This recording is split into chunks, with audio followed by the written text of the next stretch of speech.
আশা করি তোমরা সকলে ভালো আছো। তোমার চ্যানেলে তোমাদের সবাইকে স্বাগতম। তো আজ আমরা এই মুহূর্তে যে বিষয় নিয়ে আলোচনা শুরু করছি, মাধ্যমিক ইতিহাসের একদম শর্টকাট ট্রিক্স। অর্থাৎ আজকের আলোচনাটা আমরা একদম টেস্টের পরবর্তী পর্যায়ে অল্প সময়ে, একদম খুব স্বল্প সময়ে নিজেকে ভালোভাবে সুপ্রতিষ্ঠিত করার জন্য যে পদ্ধতি অবলম্বন করা আমার এই মুহূর্তে দরকার, সেই মুহূর্তগুলো তোমাদের আলোচনা করছি। সেই সিস্টেমটা তোমাদের সামনে তুলে ধরবো, যার মধ্যে আমরা মূলত পরীক্ষায় যে প্রশ্নগুলো আসতে পারে, অর্থাৎ আমাদের 2 মার্কের প্রশ্ন, আমাদের 4 মার্কের প্রশ্ন এবং আমাদের 8 মার্কের প্রশ্ন, সবচেয়ে কম পড়ে, সবচেয়ে কম প্রিপারেশন নিয়ে আমরা কিভাবে ফুল মার্কসের অ্যান্সার করতে পারবো সেই বিষয়টা জানবো। 2 নম্বর একটা বিষয় জানবো, সেটা হচ্ছে যারা স্বাভাবিকভাবে দুর্বল ছাত্রছাত্রী, সারা বছর পড়াশোনা করে উঠতে পারেনি, তারা কিভাবে এই স্বল্প সময়ের মধ্যে এই সিলেবাসটাকে কমপ্লিট করবে সেটা নিয়ে জানবো।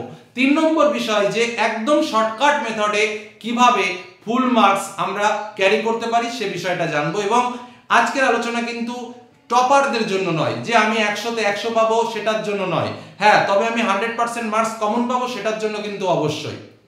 আজ আমরা যে 8টা চ্যাপ্টার দেখছি, আমরা এই 8টা চ্যাপ্টারের দিকে তাকাবো না, কারণ এর মধ্যে এই সিলেবাসটাকে আমরা অর্ধেক করে ফেলবো আজকের পড়াশোনাতে, এবং এমনভাবে চালাকি করে তোমাদের সামনে সেই বিষয়গুলো শেয়ার করে দেব বা বুঝিয়েও দেব যে কেন, কোথায়, কোন অংশে চালাকি। 2 মার্কের জন্য আমরা কি কি চালাকি অবলম্বন করব, 4 মার্কের জন্য কোন কোন চালাকি অবলম্বন করব, 8 মার্কের জন্য কোন কোন চালাকি অবলম্বন করব। ডিটেইলস আলোচনা কিন্তু আজকের এই ভিডিওতে তোমাদের সামনে আমি শেয়ার করব। এবং এই ভিডিওটা সম্পূর্ণরূপে দেখার পর তোমরা যদি পড়াশোনা শুরু করো, তাহলে এটা নিশ্চিত রূপে বলতে পারি যে এই যে লং সিলেবাস, অনেকে বলছো স্যার আমার কিছুই পড়া হয়নি, আমরা কিভাবে সিলেবাসকে শেষ করব, আমরা কিভাবে ভালো মার্কস পাবো, কিভাবে কমন পাবো, আশা করি এই সমস্ত প্রশ্নের উত্তর তোমার মিটে যাবে। তুমি রিল্যাক্সে পড়তে পারবে, হাতে যেটুকু সময় আছে সেইটুকু সময়কে কাজে লাগিয়ে তুমি একটা গুড রেজাল্ট কিন্তু করতে পারবে। এমনকি পুরো মার্কস কিন্তু তোমরা কমনও পেয়ে যাবে, তার ট্রিক্সও কিন্তু তোমাদের এর মধ্যে থাকবে। একদম আমরা পর আসবো। প্রথমে আমাদের কি থাকে, শর্ট কোশ্চেন থাকে। আমি শর্ট কোশ্চেনের জন্য জাস্ট 3-4টে কথা তোমাদের বলবো। সারা বই মিলে এখন যদি তোমরা শর্ট প্রিপারেশন করতে যাও, তাহলে ভালোভাবে সাকসেসফুল হতে পারবে না, একদম পরিষ্কার। কারণ প্রচুর প্রচুর প্রচুর শর্ট ইতিহাসে মনে রাখতে হয়, তার সঙ্গে প্রচুর ডেট রয়েছে, নেতৃত্ব রয়েছে, স্থান রয়েছে, অনেক অনেক বিষয় রয়েছে। আমি বলবো ওসব দিকে এখন আর এই মুহূর্তে তাকিও না। টেস্ট পেপার থেকে আমরা কি করব না, শর্ট টাইপের যে প্রশ্নগুলো রয়েছে, এমসিকিউ টাইপের প্রশ্নগুলো, যেগুলো আমাদের স্কুলের টেস্ট পেপার বা অন্য কোনো টেস্ট পেপার, যে কোনো টেস্ট পেপার থেকে আমরা ওই শর্টগুলোকে 1বার 2বার 3বার 4বার করে প্রয়োজনে রিভাইজ দেবো, একটু বেশি বেশি বার। দেখবে ওর ভেতরে অনেক অনেক শর্ট কোশ্চেন কিন্তু তোমরা পেয়ে যাবে। আর প্রত্যেকবারই ইতিহাসে দেখা যায় যে 2-3টে প্রশ্ন এমন আসে, সে খুব ঘুরিয়ে ঘুরিয়ে আসে। সেটা যে খুব পড়াশোনা করলে যে তুমি কমন পেয়ে যাবে সেটা কোনো বিষয় নয়, এটা কিন্তু আগে থেকেই বলে দিচ্ছি। অর্থাৎ যেগুলো আসার মতো, যেগুলো তোমরা পারবে বা যেগুলো কমন টাইপসের প্রশ্ন আমাদের থাকবে, সমস্ত প্রশ্নই কিন্তু তোমরা পেয়ে যাবে ওই টেস্ট পেপারের শর্টের মধ্যে। সে তোমার কাছে যে টেস্ট পেপারই হোক, যে কটা সেট থাকবে সেই শর্টগুলো ভালোভাবে প্র্যাকটিস করবে। এটা তোমাদের শর্টের জন্য আমি বলে রাখলাম।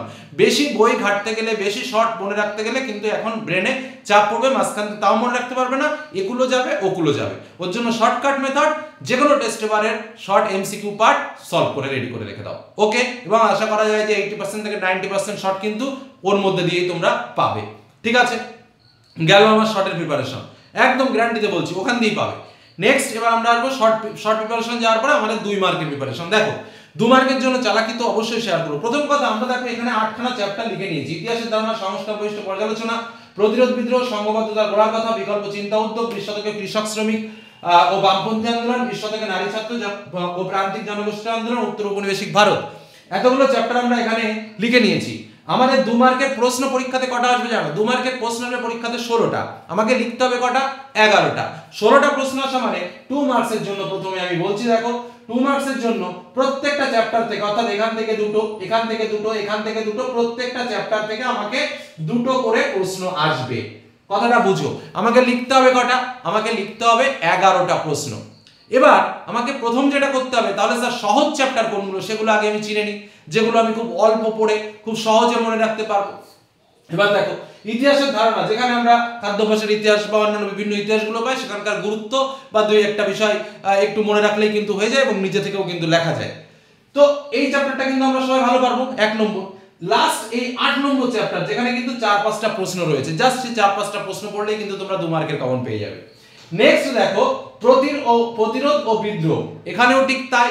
সংস্কার বৈশিষ্ট্য পর্যালোচনা, এই পার্টটাও কিন্তু তাই। আর দেখবে নেক্সট যে পার্টটা রয়েছে সংঘবদ্ধতার গোড়ার কথা, এই যে পার্টটা, এই পার্টটাকেও আমি খুব ইম্পর্টেন্ট বা তোমাদের পক্ষে সুবিধাজনক হবে বলে মনে করছি। কারণ বিকল্প চিন্তা উদ্যোগ, 20 শতকে কৃষক শ্রমিক ও বামপন্থী আন্দোলন এবং নারী ছাত্র ও প্রান্তিক জনগোষ্ঠীর যে আন্দোলন, এখান থেকে কিন্তু প্রশ্নের পরিমাণ অনেক বেশি। কারণ তোমরা যদি তোমাদের বইয়ের দিকে তাকাও তাহলে দেখতে পাবে যে সেখানে প্রচুর প্রচুর প্রশ্ন রয়েছে। মানে এই তিনটে চ্যাপ্টার মিলে যা না প্রশ্ন, এই দুটো চ্যাপ্টারে বা এই একটা চ্যাপ্টারে প্রায় সেই সংখ্যক প্রশ্ন। অর্থাৎ এই সময়ে অল্প সময়ে যদি আমি সব কমন পেতে চাই তাহলে আমার বড় বড় চ্যাপ্টারগুলোকে প্রথম দিকে আমি অ্যাভয়েড করে যাব, সহজ চ্যাপ্টারগুলোকে আমি প্রথম পড়ার চেষ্টা করবো। তাহলে সহজ চ্যাপ্টারগুলো, 1 নম্বর সহজ চ্যাপ্টার হচ্ছে এটা, আমি র‍্যাঙ্কিং করে দিচ্ছি। এটা হচ্ছে নাম্বার 1, এটা হচ্ছে নাম্বার 2, তারপর যথারীতি প্রতিরোধ ও বিদ্রোহ নাম্বার 3, তারপর এটা নাম্বার 4, তারপর এটা নাম্বার 5। তারপরে যদি কারো সময় থাকে তাহলে বিকল্প চিন্তা 6 নম্বরে দেব, 7 নম্বরে হচ্ছে এইটা, 8 নম্বরে হচ্ছে তারপরেরটা। আমি একদম ছাত্রছাত্রীদের মনের কথার যেটা সেটাই কিন্তু বললাম। মনের কথা মানে কি, দেখবে তোমাদেরও, তোমরা যারা একটু দুর্বল প্রকৃতির বা পড়াশোনা ঠিকঠাক ভাবে করে উঠতে পারোনি বা পড়েছো, সবাই এই কথাটাই বলবে সবথেকে সহজ চ্যাপ্টার এটা, তারপরে চ্যাপ্টার এটা, তারপরে চ্যাপ্টার এটা। মানে যখন সমস্ত বইটা পড়া হয়ে যাবে তখনই কিন্তু তুমি এই ফিলিংসটা পাবে, তার আগে কিন্তু এটা পাবে না। তো আমি জাস্ট সহজ থেকে কঠিন সেই ক্রম অনুসারে কিন্তু সাজিয়ে দিলাম তোমাদের সুবিধার্থে। তাহলে প্রথম কাজটা কি, সহজ জিনিসটাকে আগে পড়ো। প্রথমে সহজ এটা, তারপরে এটা, তারপরে এটা। তাহলে এইভাবে আমরা সহজগুলোকে আগে পড়বো। কেন পড়বো? কারণ আমি যদি ধরো প্রথম যে এক চ্যাপ্টারটা আমি পড়ছি, এক চ্যাপ্টারটা যখন আমার পড়া হয়ে যাচ্ছে তাহলে এই চ্যাপ্টার থেকে আমি 2 মার্কে 2টো প্রশ্ন কমন পেয়ে যাচ্ছি। কথাটা বুঝবে? 2 মার্কে 2টো প্রশ্ন আমি এখান থেকে পেয়ে গেলাম। শুধু তাই নয়, এখানে একটা 4 মার্কেরও আমি কমন পেয়ে যাচ্ছি। তাহলে একটা 4 মার্কেরও আমি এখান থেকে কমন পেয়ে গেলাম। মিটলো তো সমস্যা? তাহলে একটা 4ও আমি কমন পেয়ে যাচ্ছি, একটা 2 2 আমি কমন পেয়ে যাচ্ছি একটা চ্যাপ্টার পড়ে। ঠিক একইভাবে আরো একটা চ্যাপ্টার আমি যখন পড়ছি এখান থেকেও 2 মার্কে কমন পেয়ে যাচ্ছি আর একটা 4 মার্কে কমন পেয়ে যাচ্ছি। প্রত্যেকটা চ্যাপ্টার থেকে কিন্তু একটা করে 4 মার্কের প্রশ্ন আসবে। তাহলে মোট 8টা 4 মার্কের প্রশ্ন আসবে। আমাকে লিখতে হবে কটা? 6টা 4 মার্কের কোশ্চেন লিখতে হবে, 6টা 4 মার্কের কোশ্চেন, আর 2 মার্কের কোশ্চেন লিখতে হবে 11টা। তাহলে আমি যদি সহজ 5টা চ্যাপ্টার ভালো করে পড়ি, তার মধ্যে আমি কি কি বললাম? ইতিহাসের ধারণা, এই যে প্রথম এই 5টা বলেছি, আর এই যে লাস্টের 8 দাগের চ্যাপ্টারটা, তাহলে আমার খুব সহজে আমি এই তিনটাকে যদি বাদও দিয়ে দিই তাও কিন্তু আমার 4 মার্কের তোমার 2 মার্কের 10টা কোশ্চেন আমি এখান থেকে কমন পেয়ে যাচ্ছি, আমি লিখতে পারবো শান্তিপূর্ণভাবে। আর এখান দিয়ে একটু তারপর যদি প্র্যাকটিস থাকে তো আরেকটা লিখলাম, না হলে থাকলো, কিন্তু আমি 10টা প্রশ্ন তো আমি শান্তিপূর্ণভাবে আমি লিখতে পারছি, ইজিলি আমি 10টা প্রশ্ন লিখতে পারছি। ঠিক একই রকম ভাবে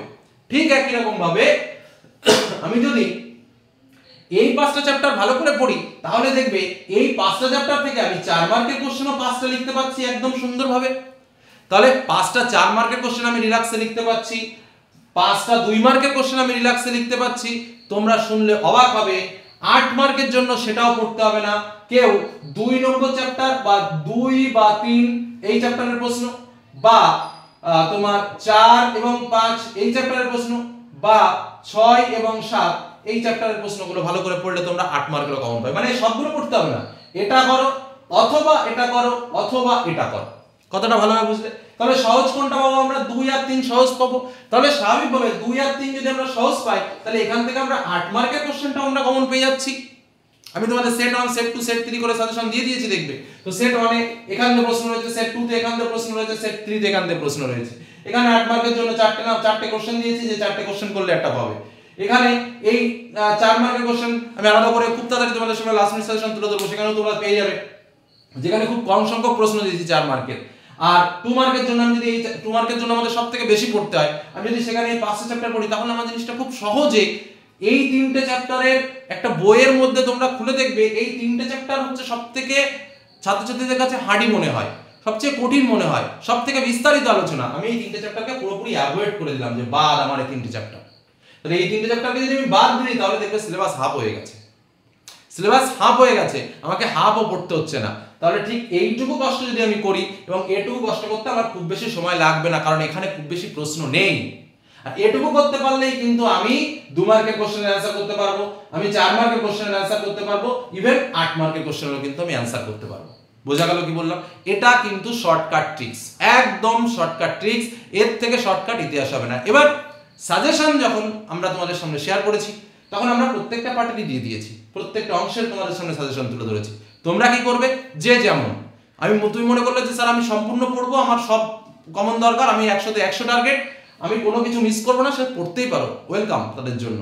কিন্তু যারা দুর্বল, যারা পড়ে উঠতে পারছো না, যারা মনে করছো যে আমাকে অল্প সময়ে সাকসেস হতে হবে, তারা এই রেশিও অনুযায়ী পরপর যাও এবং যে সিস্টেমগুলো তোমাদের বললাম সেই সিস্টেমগুলোতে পড়াশোনা করো। দেখবে সিলেবাসও শর্ট হয়ে যাবে, অল্প সময়েও তুমি সবকিছু কমপ্লিট করতে পারবে এবং পরীক্ষায় সম্পূর্ণ মার্কসেরও তুমি অ্যান্সার করতে পারবে। আশা করি বিষয়টা পরিষ্কারভাবে বোঝাতে পারলাম। এই হলো ইতিহাসের শর্টকাট। পূর্ণাঙ্গ সাজেশন এই ভিডিওর ডেসক্রিপশন বক্সে দেওয়া থাকবে, সেখান থেকে তোমরা পূর্ণাঙ্গ সাজেশনটা দেখে নেবে। তার মধ্যে যার যে চ্যাপ্টার পড়তে মনে হয় 2 মার্কের জন্য সেই চ্যাপ্টারগুলো পড়বে, 4 মার্কের জন্য সেই চ্যাপ্টারগুলো পড়বে, 8 মার্কের জন্য সেই অংশটুকু পড়বে, বাস তাহলেই কমপ্লিট হয়ে গেল কাজটা। আশা করি বিষয়টা পরিষ্কারভাবে বোঝাতে পারলাম। এর থেকে শর্টে যাওয়ার চেষ্টা করো না, কারণ অনেকে বলবে যে এই 20টা প্রশ্ন পড়ো, এবার 20টা প্রশ্ন পড়তে গিয়ে এখান থেকে দুটো, এখান থেকে দুটো, এখান থেকে দুটো, এখান থেকে দুটো, এই করতে গিয়ে মাঝখান বিপদে পড়ে যাবে। যে কারণে আমি বলছি যেটুকু পড়বা সলিড পড়ো, ফুল মার্কস নিয়ে বেরিয়ে আসো। আমি যখন এই চ্যাপ্টার পড়বো, তাই চ্যাপ্টার 2 মার্কের প্রশ্ন, একটা 4 মার্কের প্রশ্ন, মানে 8 মার্ক আমার হাতের মুঠোয়, এই টার্গেট হবে। দ্বিতীয় চ্যাপ্টার যখনই পড়বো, তাহলে দুটো 2 পাচ্ছি, একটা 4 পাচ্ছি, একটা 8 পেয়ে যাচ্ছি, তাহলে 8 আর 4 আর 4 মানে 16 মার্ক আমার হাতের মুঠোয়। টার্গেটটা এরকম ভাবে করতে হবে। বোঝা গেল কি বললাম? মানে যেটা ধরবো সেটা একদম সম্পূর্ণ, আর যেটা ধরবো না সেটা বাদ থাক। এই টার্গেট নিয়ে এগো, দেখো ফুল মার্কস পাবে, ফুল মার্কসের অ্যান্সার করতে পারবে। আর টিক্সটা তো দিলাম, সাজেশন ডেসক্রিপশন বক্সে দেওয়া থাকবে, সেখান থেকে দেখে নিও। ধন্যবাদ।